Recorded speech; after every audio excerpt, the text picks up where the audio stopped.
I've just gotten my latest box from Thrive Market, and I kind of got it on Saturday, but it's been sitting in the stairs unopened until right now.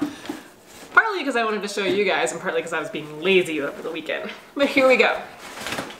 So if you saw my Thrive Market haul from last month in January, I got a bunch of different things, and every month I usually get an Amazon Subscribe and Save order and a Thrive Market order, and these are the way that I stock my paleo pantry. Alright, I've already established that I'm doing a Whole30 on Thursday, so I do have some things in here that are not Whole30 because my family is not doing the full Whole30 with me. I do give them snacks and other things. And so one of the things I've gotten is the Jovial brown rice gluten-free pasta. This stuff's actually really good for gluten-free pasta, and I got this so that way I can make them an easy meal one night in case they don't want what I'm having. I do have 2 young kids who are 5 and 8, and they like pasta. And then some more, just the how do you say that? Farfall? More bully sticks for my dog. Again, I'm not telling you what these are. Google it if you want to. The Thrive Market plantain chips, these are really good. I usually get the Inca chips on Amazon Subscribe and Save, but I've really been liking these. They're really thin and kind of crispy. And I just found out you can't have these on Whole30. I thought you could, but the last time I did it, I thought you could do it, but I guess not. Some more rosemary and sea salt Simple Mills crackers. These are almond flour and paleo, and I use these for my kids for snacks. For me too, but not next month.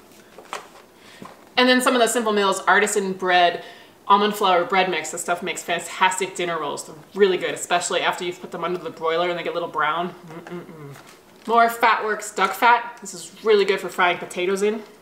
Some of the Thrive Market tomato basil spaghetti sauce.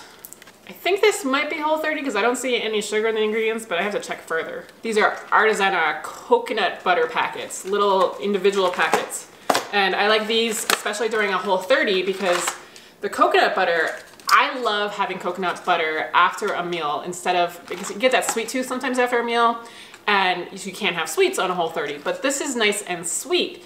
And it just kind of gives you that same little feeling in the initial stages when you're trying to get over that sweet tooth.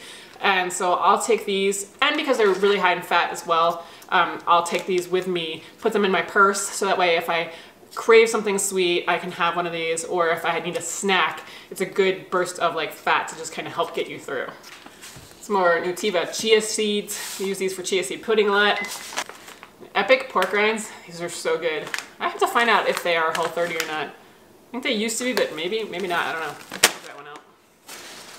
Some turmeric and chili powder spices. I got some Thrive Market organic ghee and sesame tahini. Ghee is allowed on the Whole30, just not butter. Just more tomato sauce, pork rinds, and plantain chips and stuff in here. That's it.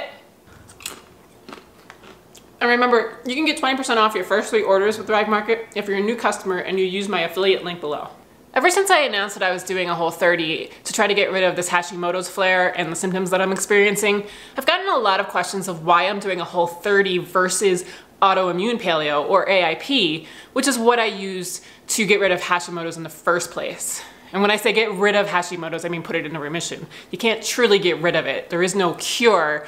You'll never get rid of it. You'll always have the ability to make the antibodies in your body, but you can put it into remission so that you do not make the antibodies and that your body does not further attack your thyroid. So here's why I'm doing a Whole30.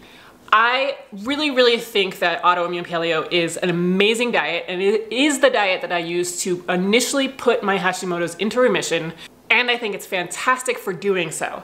And if you are just coming into this, have just got newly diagnosed with Hashimoto's, and are experiencing all kinds of symptoms and everything, it probably is a diet to look into. I'll get to it in just a minute. And honestly, the reason I'm doing Whole30 is because it's not as strict. I just don't want to go through the AIP protocol right now.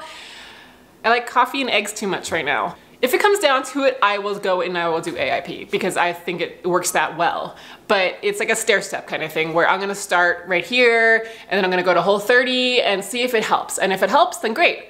But if it doesn't help or it doesn't help enough, then I'm gonna have to go ahead and do the AIP as well. All right, so let me explain a little bit about the differences between AIP and Whole30. So AIP is Autoimmune Paleo diet, and it's meant for people that have autoimmune conditions.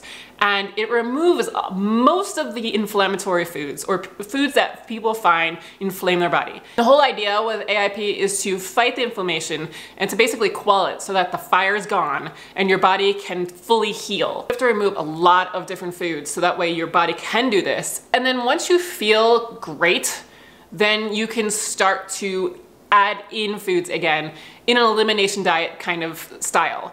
So you would start with something and then wait 72 hours, see if you have any effects, and then if not, then you can add something else, and then so on and so forth until you've added back pretty much everything into your diet that you want to. Typically we go back to like a paleo style diet. You wouldn't go straight back to like, you know, standard American diet with, you know, Lucky Charms and everything like that. You would probably try to keep it, you know, somewhat healthy at this point to not undo all of the work that you've done. AIP diet removes a lot of things that paleo does not. So it's a strict subset of paleo, and it removes things like eggs, nuts, seeds, nightshades. Nightshades, which are like eggplant, tomatoes, chili peppers, a lot of the spices like chili powder and paprika, and just a bunch of different things like that. It's really not as bad as it sounds. There are so many bloggers and cookbooks out nowadays. When I did it, there weren't. There were only a couple, but now it's become such a community that it's really not bad at all. There's tons of recipes that you can use, and they even have pancake recipes. You can have sweets on AIP, unlike you can on Whole30. So if it's something that you're gonna do long term, then it's a lot more sustainable. It also is something that you're gonna probably do for a longer period of time than just 30 days. I had to do it for a year. I did the initial eliminate everything for 6 months, and then I added things back over a period of 6 more months.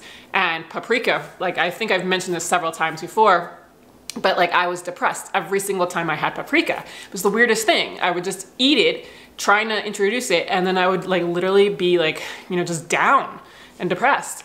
And I had to like try it every couple months throughout the 6 months until finally I was able to have it and I had no issues. It was the strangest thing. I could have other nightshades, but not paprika.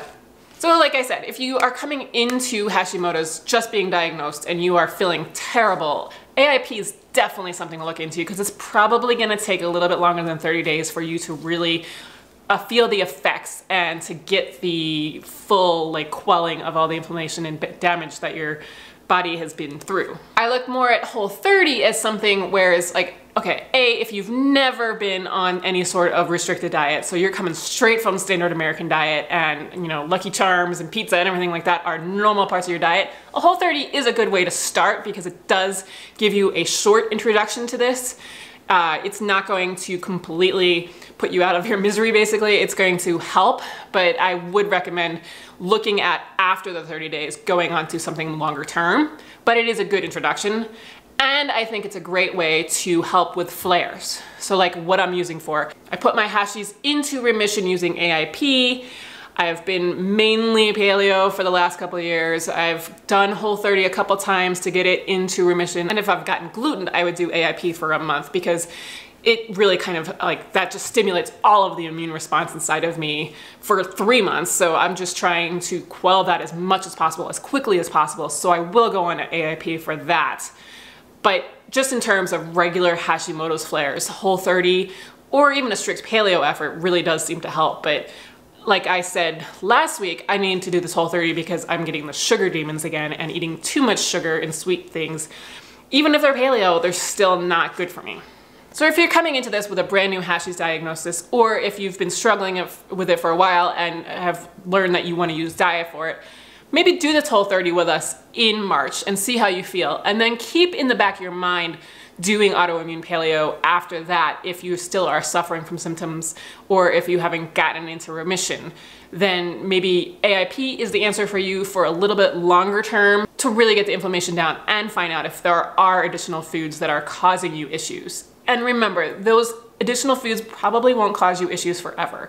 Like I said, paprika took 6 months and then I finally was able to add it back in. I had issues with eggs for a little while too, but I eat those just fine now too. So don't lose all hope if you do AIP and find out that you have issues with something. It'll just take a little while for your gut to heal and to everything, like to get back to where you really need to be. but then you should feel fantastic. And that's the goal, is to really use food and lifestyle changes to feel fantastic and not to have your new normal be meh or like feeling, you know, these heart palpitations or tired or any of these things. These are not normal things. Don't make them your new normal. Just make your new normal feeling fantastic. Do that for me. I know it's possible because I went through it. I was feeling so bad, so tired, and I got to the point where I just feel so great, better than I have in like a decade, and I know you can do it too.